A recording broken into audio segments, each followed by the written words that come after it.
I never thought my wedding day would begin with a piece of paper. Not vows, not a love letter, but a folded note slipped under the edge of my bedroom door. I remember standing there in my suit, tie half fixed, the morning sun coming through the blinds, and seeing my mother's handwriting on the envelope. My stomach sank before I even opened it. And when I did, the words cut sharper than any blade. "Wedding's off. Expect a call from my lawyer." That was it. No explanation. No kindness. No love. Just a warning. I didn't scream. I didn't cry. I didn't even run to confront them. I simply folded the note back, tucked it into my pocket, and stood there staring at my reflection in the mirror. I told myself, not today. Not now. Because deep down, I knew this wasn't just about a wedding. It was about control, money, and secrets that had been festering for years. My name is Daniel Carter. I'm 32 years old, born and raised in Austin, Texas. I work as a software consultant, mostly from home, and for the longest time I thought my life was normal, stable. I had parents who gave me the best education, who showed up at every graduation, every achievement. Or at least, that's the picture I painted for myself. Behind the curtain, they were strict, always pulling the strings, reminding me that everything I had was because of them. But I didn't care about the control back then, because I was in love. I had met Julia 3 years ago, a woman who made me laugh at the smallest things and grounded me when I felt lost. She wasn't just my fiancée, she was my anchor. Planning our wedding felt like building a future that was finally mine. And yes, my parents seemed supportive at first. They smiled at tastings, gave their opinions on venues, even promised to handle some of the expenses. So when I found that note, on the very morning I was supposed to marry Julia, it wasn't just a shock. It was a betrayal that shook every bone in my body. The strangest part? I didn't argue. I didn't run after them demanding answers. I slipped my phone into my jacket pocket, pressed my hands against the sink, and told myself to breathe. Because I already suspected there was more to this than what they dared to write. And I was right.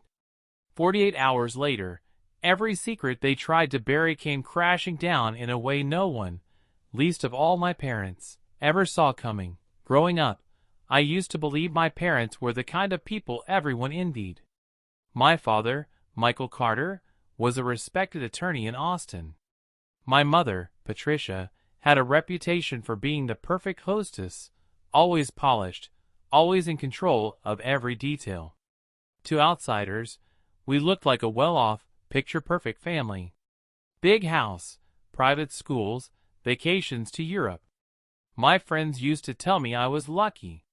And for a while, I believed it. As a kid, I didn't notice the strings attached to every gift they gave me.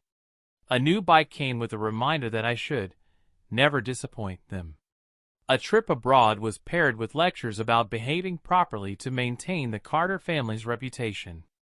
Even in high school, when I started to think about applying for colleges, my dreams of studying creative writing were crushed.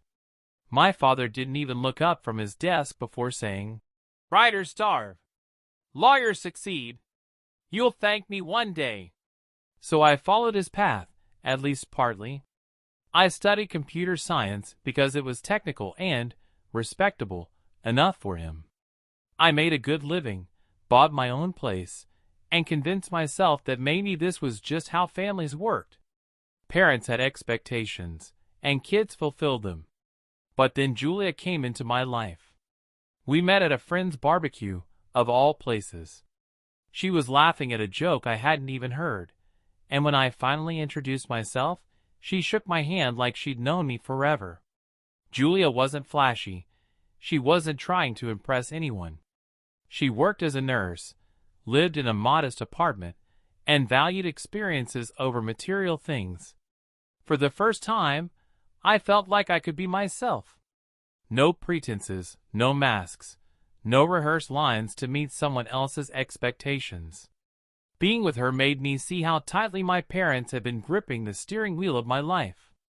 She would encourage me to try things I'd always wanted but never dared, like painting again, or taking small weekend trips without needing anyone's approval.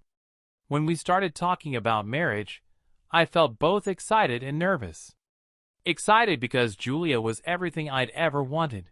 Nervous because I knew my parents would have opinions. Strong ones. At first, though, it seemed like they accepted her. They smiled when I introduced her, asked her polite questions, even hosted dinners where she was treated like part of the family. Julia herself told me she was surprised. They were more welcoming than she expected. I wanted to believe that maybe, just maybe, they had changed. Those months of planning the wedding felt like a dream. Julia's friends rallied around her, my cousins helped with the arrangements, and every time I looked at her trying on dresses or scribbling notes in her little wedding planner notebook, I thought, this is it. This is the life I've been waiting for. But underneath that happiness, small cracks started to show. My parents would occasionally ask strange questions, like whether Julia's family was contributing financially to the wedding. Or they'd make comments about how quickly we were moving. Once, I even caught my father pulling me aside after a tasting and whispering, "Are you sure about her, Daniel? Nurses don't exactly build empires." I brushed it off, told myself he was just being protective. Still, something in their tone made me uneasy. Looking back, the signs were all there. The cold glances, the sudden need for private family, meetings that didn't include Julia, the way they'd changed the subject when I walked into the room. But I ignored them, because I wanted so badly to believe that my parents were truly happy for me. Julia, on the other hand, noticed more than I did. She gently asked me, "Do you think your parents really like me?" And I'd laugh it off, saying they just needed time. She trusted me, and that trust was the only reason she pushed those doubts aside. If I had listened more carefully to her, maybe the note on my wedding day wouldn't have been such a shock. At that time, though, I was blind. Blind and hopeful. I thought my life was finally on track. Career stable, love secure, family supportive. But the truth? The truth was already in motion. Deals, secrets, and betrayals were being arranged behind closed doors. And I was too caught up in my happiness to notice. The first real crack appeared about 3 weeks before the wedding. Julia and I had confirmed our florist, paid the deposit, and even picked out the exact arrangements for the ceremony. But then, out of nowhere, the florist called me directly. She sounded nervous, almost apologetic. "Mr. Carter, I'm so sorry, but your parents contacted us this morning. They said the wedding was postponed indefinitely. We can't move forward without clarification." I froze. Postponed? I hadn't canceled anything. Julia hadn't either. And yet, somehow, the vendors were being told otherwise. When I confronted my parents about it later that night, they smiled as if nothing was wrong. My mother sipped her wine and said, "Oh, you know how these companies are. Probably just a clerical mistake." But her eyes didn't match her words. There was a flicker of satisfaction there, like she enjoyed watching me question myself. After that, it felt like the ground beneath me wasn't stable anymore. Calls from vendors became frequent. Caterers backing out, photographers suddenly booked, contracts mysteriously altered. And each time, my parents had an excuse ready. I wanted to believe them, but Julia wasn't convinced. "They're sabotaging this, Daniel," she whispered one night as we lay awake. "They don't want us to get married." I didn't want to believe her, but in my heart, I knew she was right. Then came the whispers. I would walk into the dining room and hear the tail end of conversations between my parents. Words like inheritance and assets slipped into sentences. Once, I caught my father's voice low and sharp. "We'll handle this legally if we must." The moment he noticed me standing there, his tone changed. "Ah, Daniel, just discussing a client." But I wasn't a fool. Not anymore. It got worse the closer we got to the big day. My parents became more distant. My mother avoided Julia completely, barely acknowledging her at family dinners. My father grew colder, speaking to me in clipped sentences, as if I were an employee rather than his son. And every time I asked if something was wrong, they assured me everything was fine. Fine. That word became poison. One night, 2 weeks before the wedding, I walked into my father's office to grab a folder I had left on his desk. He wasn't home, and I thought nothing of it. But as I reached for my folder, his briefcase tipped slightly, and a stack of papers slid onto the floor. What I saw made my blood run cold. It wasn't just random paperwork. It was a draft of a legal document, a prenuptial agreement, drawn up without my knowledge, with stipulations that made no sense. It detailed how, if I married Julia, certain family assets would be frozen, redirected, or even claimed back by my parents. My hand shook as I flipped through the pages. My father had signed his name on the bottom line, though mine was left blank.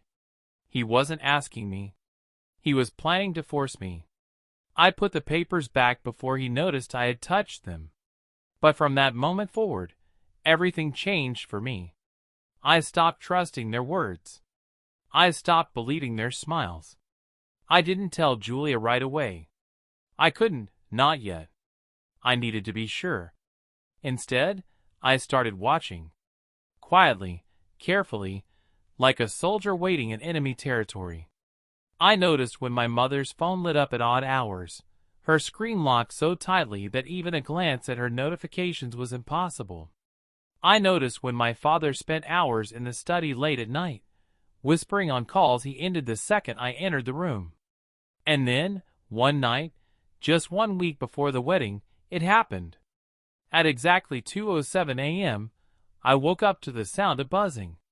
Julia was asleep beside me, but through the crack in our bedroom door, I saw a faint glow. I stepped into the hallway and realized it wasn't my phone. It was my father's phone, left charging on the kitchen counter after one of his late-night meetings. The screen lit up again. A message preview flashed across the locked screen. It read, "Don't worry. He won't go through with it. The lawyer has everything ready." My breath caught in my throat. That was the moment I knew.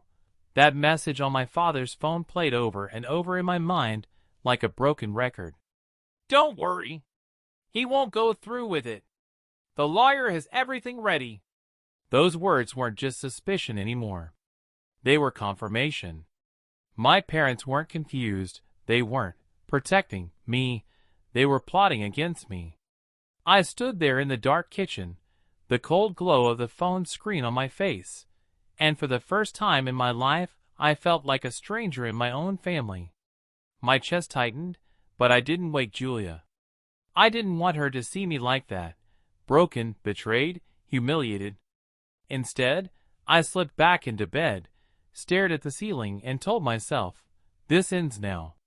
The next morning, I decided to test them. I casually asked my mother over breakfast if everything was on track with the caterers. She didn't blink before saying, "Of course, dear. Everything's perfectly fine." Perfectly fine. That word again. But I already knew the truth. Later that day, while they were out, I returned to my father's study. My hands trembled as I opened his locked drawer with a spare key I knew he thought I'd forgotten about. Inside, I found not just the prenuptial agreement draft, but an entire file, thick with legal documents, bank statements, and correspondence with a law firm I had never even heard of. Every page told the same story. My parents were preparing to weaponize the law against me. They had set up contingencies, financial freezes, and even clauses that would leave Julia and me with nothing if I dared to go against their wishes. My own parents were planning to ruin me, to erase my independence and tighten their grip on my future. I sank into my father's leather chair, the documents spread out before me. My hands covered my face, but no tears came. There was no room left for crying. Just silence. A deep, suffocating silence. I stayed there for what felt like hours, staring at the evidence of betrayal written in black ink.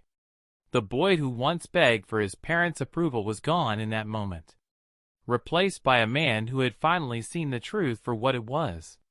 That night, Julia noticed the change in me. She put her hand on mine and whispered, "Daniel, whatever it is, we'll face it together." I wanted to tell her everything, but my mind was already moving in a different direction. Not panic. Not desperation. Strategy.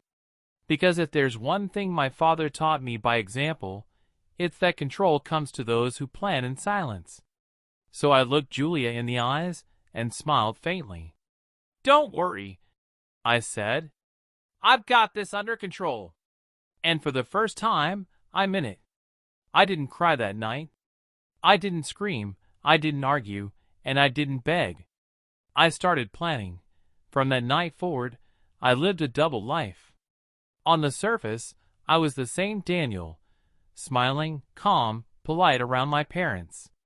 I still joined them for dinners, still answered their questions, still pretended to trust them.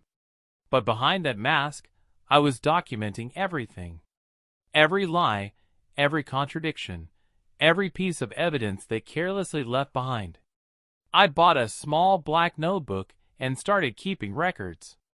Dates, times, overheard phrases, the names of lawyers they mentioned on late-night calls. I backed up the files from my father's study, scanning every page into a secure drive that they didn't know existed.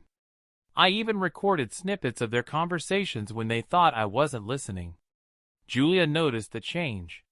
She could tell I wasn't panicking anymore. I was calculating. When I finally told her about the documents, her eyes widened in shock. But instead of breaking down, she squeezed my hand and whispered, "Then let's beat them at their own game." So we did. The first step was securing our own lawyer, someone my parents didn't know, someone who wouldn't be swayed by their influence. I met with him in secret, sliding the files across his polished desk. He studied the papers for nearly an hour, then looked up at me with raised eyebrows. "Daniel, if what you're showing me is authentic, your parents have been setting up a case against you for months. But the good news? They've been sloppy. Very sloppy." That was the first time I allowed myself a real smile. Over the next 2 weeks, I gathered everything. Bank statements showing their transfers, copies of emails they thought were deleted, even screenshots of that 2:07 a.m. text on my father's phone. Each piece was another weapon, another nail in the coffin of their scheme. Meanwhile, I played the role of the obedient son perfectly. I let them think I was stressed, distracted, even hesitant about the wedding. My mother seemed pleased, patting my shoulder and saying, "You know, Daniel, sometimes parents just know best." My father smirked more than usual, convinced his pressure was working. They had no idea. In fact, I went out of my way to reassure them. I let small details slip, as though I were having second thoughts. My father even offered to handle everything legally if I felt uncertain. I nodded, smiled, and thanked him, while recording every single word. Behind the scenes, Julia and I adjusted our wedding plans quietly. We moved the ceremony date, rebooked vendors under her family's name, and kept the entire thing hidden. My parents believed everything was still under their control. In reality, the entire event was shifting out from under them. But the real preparation wasn't about the wedding itself. It was about what would happen afterward. Because I didn't just want to survive their betrayal. I wanted the truth exposed in a way they couldn't spin, couldn't erase, couldn't deny. That's when my lawyer suggested the move that would change everything. "Daniel, if they're trying to trap you legally, the best way to fight back is in the open. Don't argue behind closed doors. Let their own documents speak for themselves." I agreed. And together, we began preparing for a confrontation they could never anticipate. The plan was simple in theory, brutal in execution, wait for the right moment, bring all the evidence, and let the law, and the silence of undeniable proof, crush them. I didn't shout. I didn't confront them face to face yet. Instead, I smiled across dinner tables, listened to their lies, and counted the hours. They thought I was broken. They thought I was too scared to resist. They thought they had already won. But they forgot something important. I had been raised in their world. I knew their tactics, their games, their arrogance. And now, for the first time in my life, I was no longer playing by their rules. They had trained me to fight in silence, to endure under pressure. And this time, all the training was about to turn against them. Because when the day finally came, 48 hours after they tried to destroy my wedding, every single person in that room would see the truth. And my parents would finally lose. 48 hours after my parents left that note, I walked into a conference room with Julia at my side.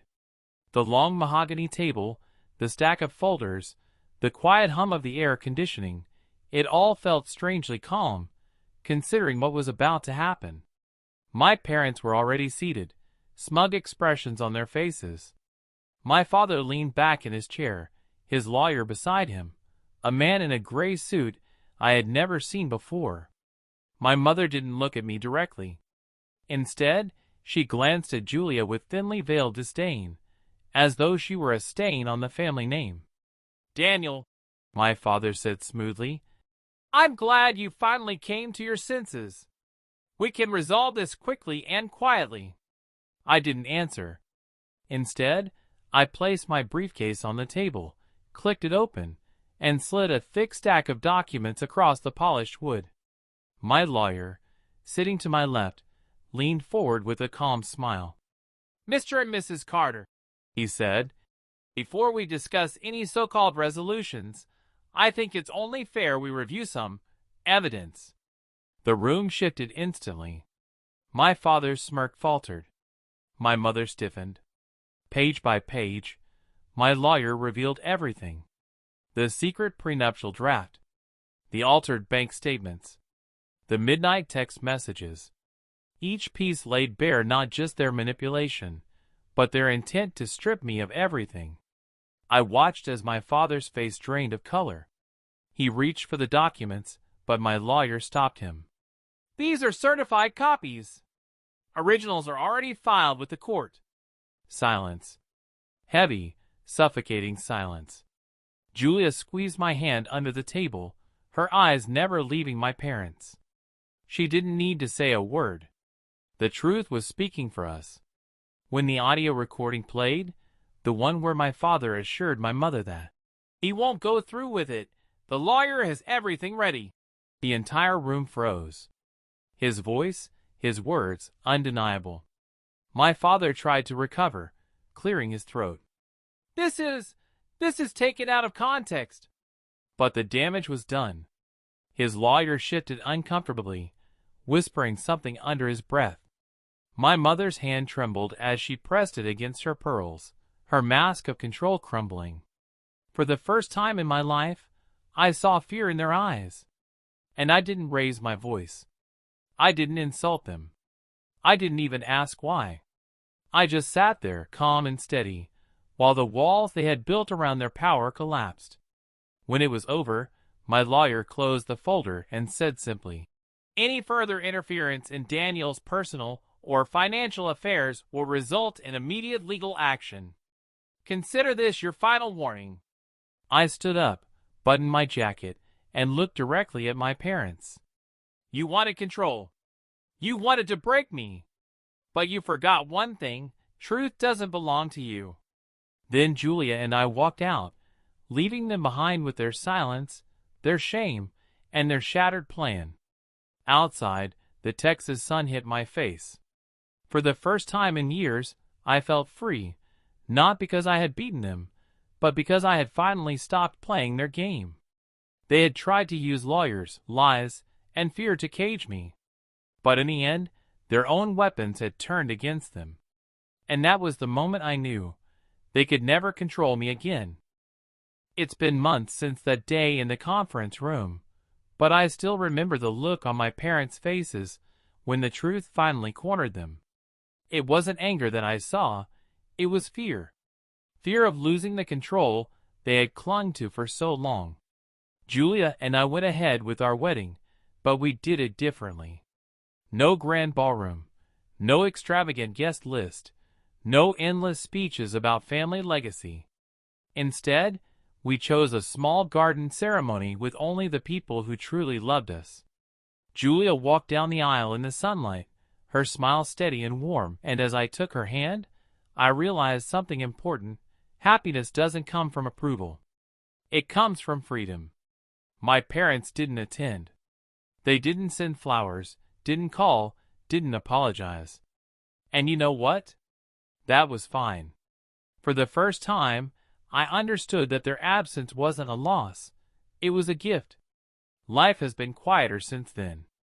I don't get the constant phone calls demanding updates, the lectures about career choices, or the veiled threats about inheritance.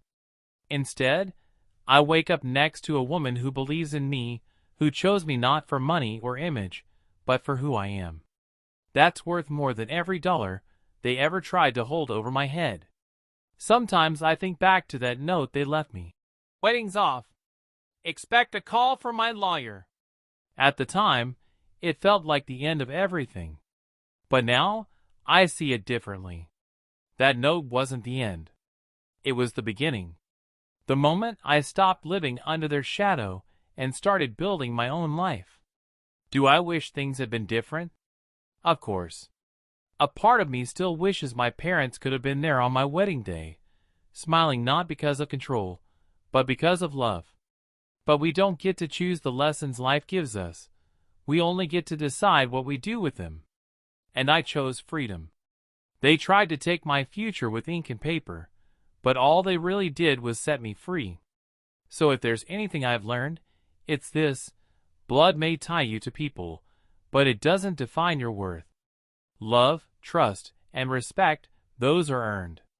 And sometimes, the family you build is stronger than the one you're born into. Julia and I are still here.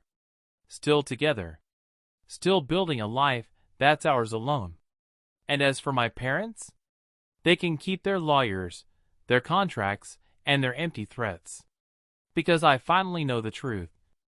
They took everything they thought mattered. But they couldn't take my soul. And from that, I rebuilt my life. Not for them, not for revenge, but for me.